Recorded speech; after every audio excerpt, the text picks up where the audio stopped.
The weight she never spoke about.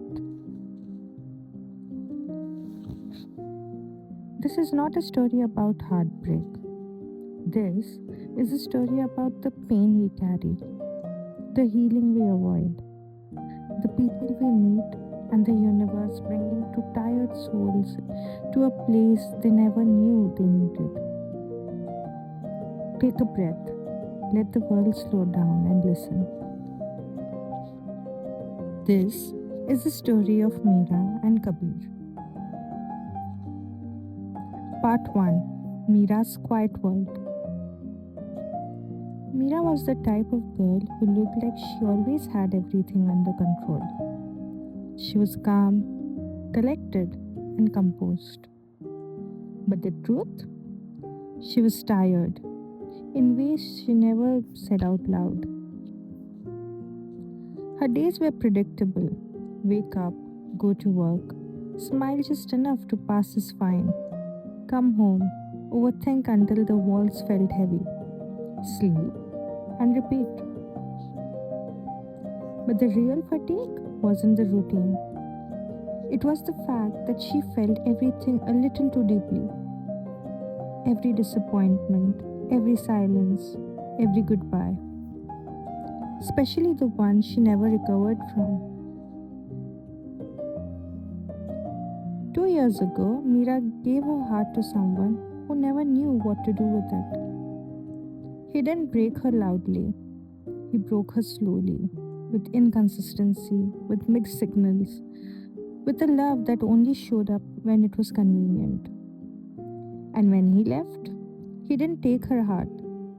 He took the version of herself that believed she deserved to be loved. Part 2. Kabir's Quiet Weight. Kabir had a different kind of heaviness. He was a giver, the type who stayed up late helping others heal, while he ignored the bruises on his own soul. He was dependable, reliable, strong. At least that's what everyone said. But no one saw the nights he spent staring at the ceiling, wondering why he felt lonely, even when surrounded by people. No one saw how exhausted he was from being the person everyone leaned on. Kabir wasn't heartbroken, he was emotionally empty, burned out, outstretched, understood by no one. Part 3. The Meeting. Their worlds collided on a rainy Thursday evening. Not dramatically, not like the movies, just quietly. Mira was sitting alone in a cafe, a book open in front of her that she was actually reading. Kabir entered, drenched from the rain, looking for a quiet corner. He sat 2 tables away, just close enough to notice the sadness she hid, just far enough to pretend he didn't. It was Mira who looked up first, noticing the rain dripping from his hair, the tired eyes, the way he exhaled like the world weighed too much. Kabir felt her gaze. He looked back. Just a moment, but something shifted. The kind of moment the universe whispers, pay attention, this is important. Part 4. The First Conversation. It started simple. She dropped her bookmark, he picked it up. The fingers almost touched. Thank you, she whispered. Anytime, he said gently. He motioned to the book. You like poetry? Mira hesitated. I'm trying to feel something again? Kabir didn't expect that answer, or maybe it was exactly the answer he understood too well. He smiled, a small, honest smile. I get that, he said softly. Some days, feeling is the hardest part. And just like that, the walls cracked. Not broken, just cracked enough for a little light to enter. Part 5. The slow connection. Days passed, weeks passed. They kept meeting, not planned, just naturally. The cafe, the bookstore, the garden across the street. They spoke about simple things, favorite songs, childhood memories, dreams they were scared to chase. They didn't talk about things that hurt. Not yet. Some connections don't need explanations at first, they just need presence. Kabir found comfort in her silence, and Mira found safety in his steadiness.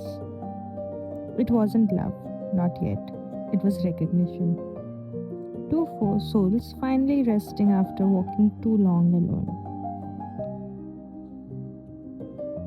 Part 6. The Breakdown. It happened on a day that was supposed to be normal. Mira didn't show up for a week. No messages, no updates. Kabir felt that familiar ache, the fear of losing someone without knowing why. He went looking for her, not out of obsession, out of instinct. He found her sitting on a staircase outside her apartment, knees stuck to her chest, eyes red and swollen.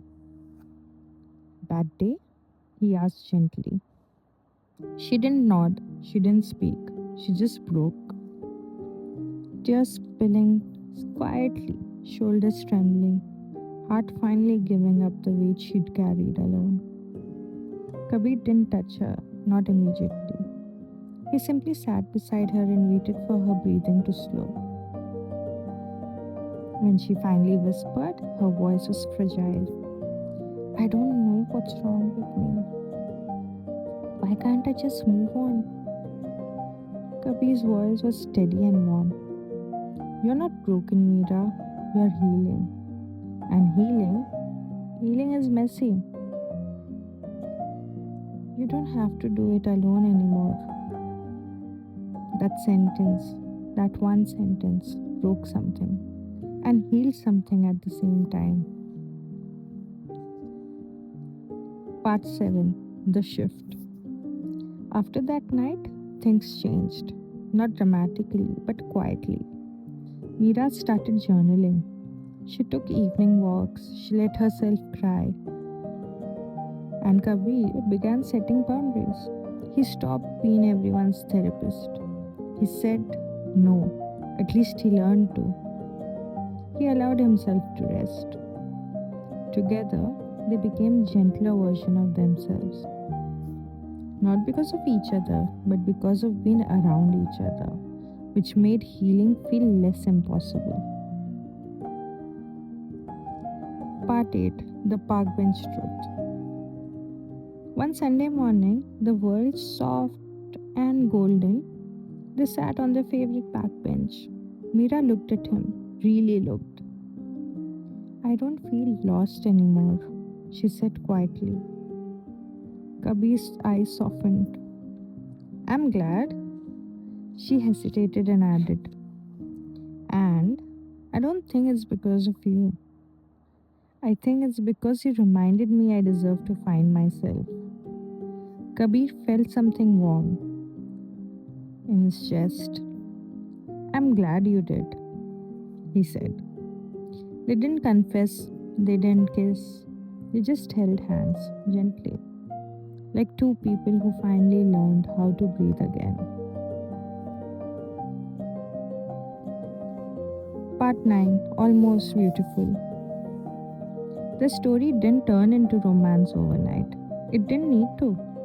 Some connections are too sacred to name too quickly. They weren't lovers, not yet. They weren't just friends, not anymore. They were becoming. And becoming is on its own a kind of love.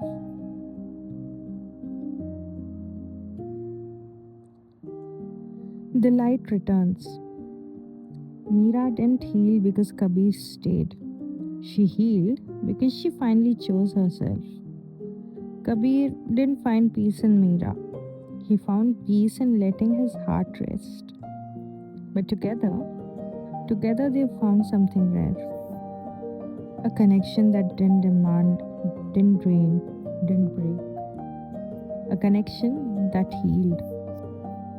They didn't know what tomorrow would bring, but they knew one thing. For the first time in years, they were no longer walking alone. And sometimes that is how the light comes back.